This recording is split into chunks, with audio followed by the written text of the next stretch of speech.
The future of abortion rights is in the hands of a conservative Supreme Court that is beginning a new term Monday that also includes major cases on gun rights and religion. The court's credibility with the public also could be on the line, especially if a divided court were to overrule the landmark Roe v. Wade decision from 1973 that established a woman's right to an abortion nationwide. The justices are returning to the courtroom after an 18-month absence caused by the coronavirus pandemic, and the possible retirement of 83-year-old liberal Justice Stephen Breyer also looms. It's the first full term with the court in its current alignment. Justice Amy Coney Barrett, the last of former President Donald Trump's 3 High Court appointees, is part of a 6-justice conservative majority. Barrett was nominated and confirmed last year amid the pandemic, little more than a month after the death of Justice Ruth Bader Ginsburg.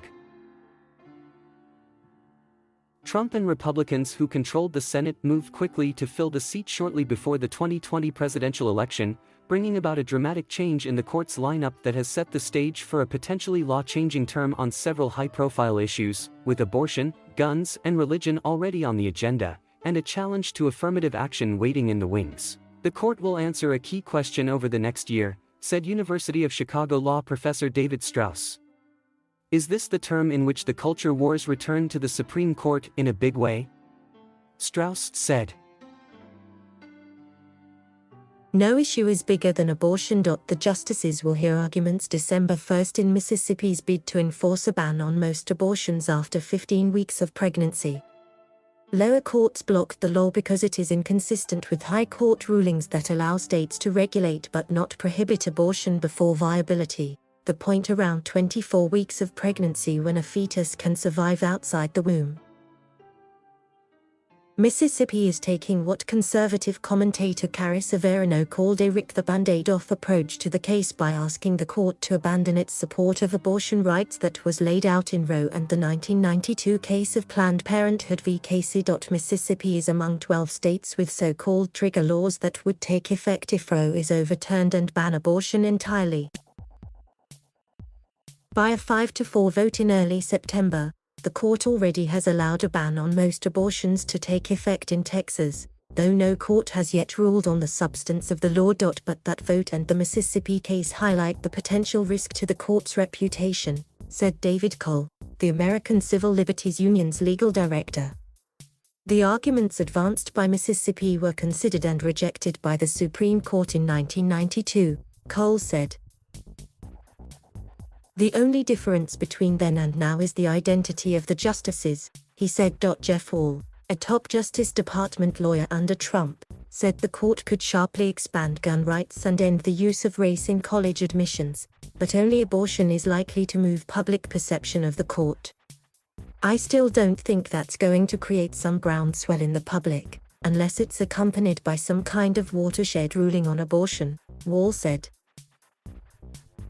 In early November, the court will take up a challenge to New York restrictions on carrying a gun in public, a case that offers the court the chance to expand gun rights under the Second Amendment.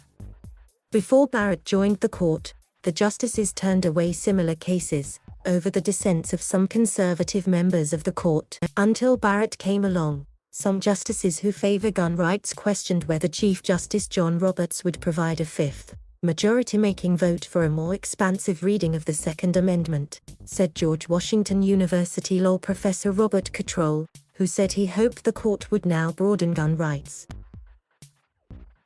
More than 40 states already make it easy to be armed in public, but New York and California, 2 of the nation's most populous states, are among the few with tighter regulations. The case has gun control advocates worried an expansive Second Amendment ruling by the Supreme Court could restrict or prohibit the sensible solutions that have been shown can end gun violence, said Jonathan Lowy, Vice President and Chief Counsel at the gun violence prevention group Brady.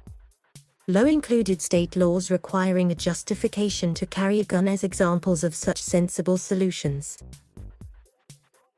A case from Maine gives the court another opportunity to weigh religious rights in the area of education.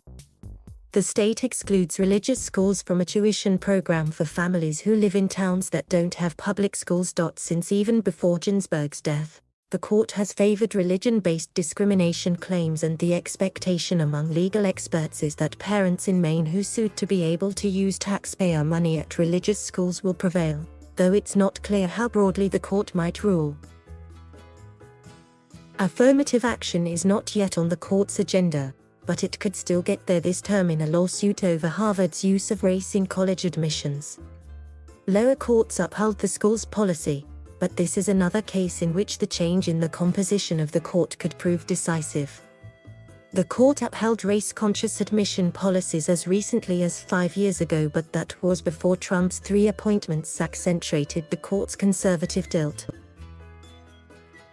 Among other notable cases, the justices will consider reinstating the death sentence for Boston Marathon bomber Zohar Zarnev. The Biden administration is pushing for the capital sentence, even as it has suspended federal executions, and President Joe Biden has called for an end to the federal death penalty. The court will also weigh 2 cases involving state secrets, the idea that the government can block the release of information it claims would harm national security if disclosed. One case involves a Guantanamo Bay detainee who a lower court said was tortured in CIA custody. The other involves a group of Muslim residents of California who allege the FBI targeted them for surveillance because of their religion. Decisions in most of the big cases won't come before spring because the justices typically spend months drafting and revising majority opinions and dissents. Around then, Breyer might signal whether he is planning to retire from a job he has held since 1994. Retirement announcements often come in the spring, to give the President and the Senate enough time to choose and confirm a nominee before the court returns from its summer break and begins hearing cases again in October. The consequences of Ginsburg's decision to remain on the court through Barack Obama's presidency and her death while Trump was in the White House can't be lost on Breyer, said Tom Goldstein, the founder of the Scotus blog website and a frequent advocate before the court.